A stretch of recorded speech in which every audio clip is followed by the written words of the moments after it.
कटनी से विजय कुमार जी और समस्त परिवार की ओर से महाराज जी को त्रिवार नमस्तु।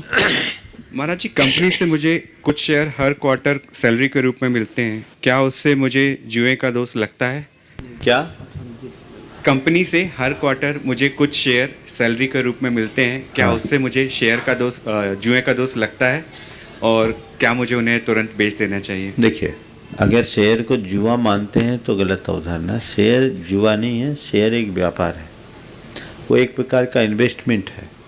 आपने किसी कंपनी का कोई शेयर खरीदा, यानी उस कंपनी में आपने अपना उतना प्रतिभाग सुनिश्चित किया, ये एक प्रकार का व्यवसाय है, जुआ नहीं है।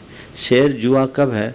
जब फ्यूचर आप करते हैं, फ्यूचर फाटका आप करते हैं तो जुआ है, डिलीवरी में जुआ नहीं है। लेकिन हमें देखना चाहिए कि किस कंपनी का शेयर ले रहे हैं, उस कंपनी का उत्पाद क्या है, वो कंपनी करती क्या है, उसका कोई प्रोडक्ट हिंसक तो नहीं है।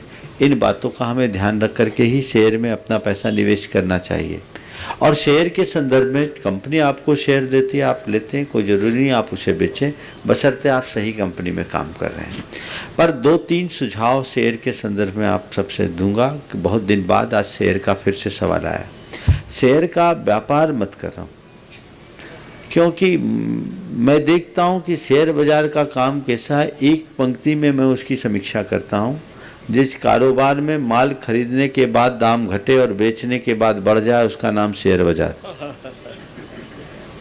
जो खरीदने में भी रुलाए और बेचने में भी रुलाए, उसका नाम शेयर बाजार है। इसलिए बहुत सोच समझ करके काम करना चाहिए। अगर निवेश भी करते हैं तो उन्हें करना चाहिए जिनके पास पैसा सरप्लस है, और अपनी कुल संचित निधि का एक छोटा सा हिस्सा ही उसमें इन्वेस्ट करना चाहिए। क्योंकि आजकल के समय में शेयर का जो धंधा है, बेवकूफ़ बनाने का धंधा है। कुछ लोग समूह बनाकर प्रमोटर बन जाते हैं और लोगों को टोपी पहनाकर अपना उल्लू सीधा कर देते हैं। एक कहानी सुनाता हूँ आज शेयर बाज़ार के संदर्भ में, जो लोगों के लिए आज फिर से संदेश देंगे। मुझे लगता है 2 साल बाद आज शेयर बाज़ार की फिर से चर्चा आ रही है।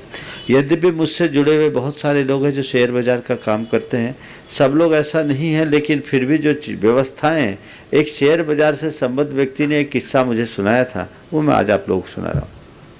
एक गाँव में बंदरों का बड़ा आतंक था, लोग बड़े परेशान थे। वहाँ एक सेठ पहुँचा और सेठ ने कहा हमें बंदर चाहिए और 100-100 रुपये में हम बंदर खरीदेंगे।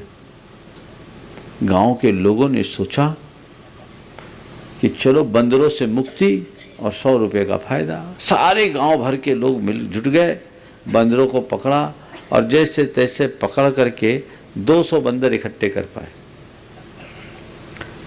सेठ ने 200 बंदरों को 100-100 रुपये दे करके पेमेंट दिया, ले लिया, अपना एक आदमी बिठाया, बंदरों को वहीं रखा, वो आदमी वहीं देखभाल कर रहा था।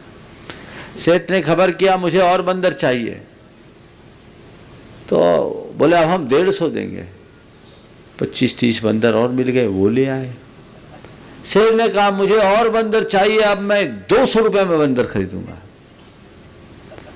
लोगों ने देखा, इधर उधर खुच के 10-5 बंदर और पकड़ ले आए। फिर बोला भैया सेठ ने कहा हम 300 में बंदर खरीदेंगे। अब कहीं बंदर ही नहीं। तो उसके मुनीम ने कहा देख बंदर को कौन पहचानता है, ये हमारे बंदर हैं, 150 में ले लो, 300 में बेच देना। 150 में ले लो, 300 में बेच देना। अब लोगों को प्रस्ताव समझ में आ गया, जितने बंदर थे सबने 150 में खरीद लिए। वो आदमी कहाँ गया, आज तक लौट के नहीं आया। समझ गए, ये शेयर बाजार का धंधा है, आज ये हो रहा है। इसमें लोग बेवकूफ़ बन रहे हैं, शीर्ष स्तर के लोग कमा रहे हैं, बाकी का बंटाधार है। इसलिए बहुत सोच समझ करके निवेश करना।